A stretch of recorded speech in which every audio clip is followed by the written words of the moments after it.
The Chicago Bears, because of wheeling and dealing of last year, only had 5 picks to work with in the 2019 NFL Draft, which started for them in round 3. Their first couple of picks were solid depth players like David Montgomery, the running back out of Iowa State, and Riley Ridley, the wide receiver out of Georgia. Their 7th round pick, Kerrith White out of Florida Atlantic, is a move to continue to add speed and explosiveness to both the offense and special teams unit.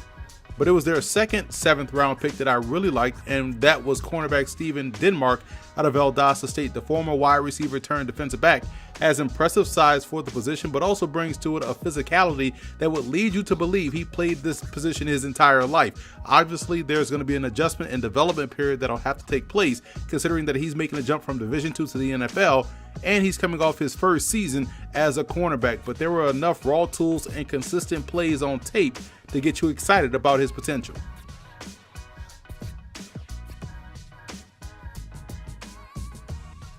The Bears really cleaned up in the undrafted free agent market. Cornerback Clifton Duck of Appalachian State was one of the most dynamic corners in the draft class. I had a high grade on him because of his explosiveness, his ball skills, and his ability to thrive as a returnman. Staying in the secondary, Joshua Simmons of Limestone was outstanding on film and really tore up the All-Star game circuit. He's got the ability to play press, play zone, he's got great ball skills, and could even transition to safety if need be. And one of the more shocking developments to come from the 2019 draft was the fact that Missouri Tigers wide receiver Emmanuel Hall went undrafted. This was a huge pickup for the Bears, as Hall can give them a bona fide number 2 or number 3 option within their passing game from day one. Princeton's Jesper Horsted was a game breaker for the Tigers and a guy that had a really good week down at the Shrine game. The Bears are giving him a look-see at tight end, and I think as a flex option, he would thrive. Horsted does a fantastic job of tracking the ball when it's in the air and has a strong hands to bring down the ball in any contested catch situation. Jonathan Harris of Lindenwood brings good versatility along the defensive line. He's got some Akeem Hicks to his game and was a problem for opposing offenses in the MIAA this past season. It's obvious that the Bears want to get major production out of the tight end position, and Utah State's Dax Raymond can not only give them that as a receiver, but also as a very good inline blocker as well. He had a really good week down in Mobile at the Senior Bowl.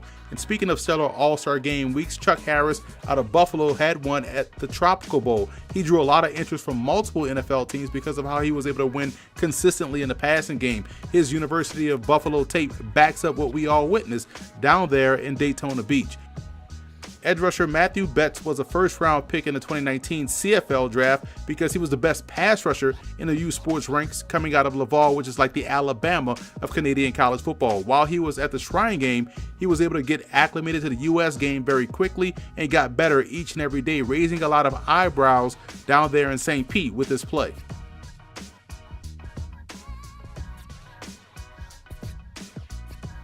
I gave the Bears a B for their draft. What really made their class strong, in my opinion, was their undrafted free agent haul. I know you really can't count that for most teams, but I feel as though it's different for Chicago as they didn't have many picks to begin with, and last year they had a good crop of undrafted free agents who made the roster. I think what they've done here will just continue to make them a tough out each and every week in the NFC North.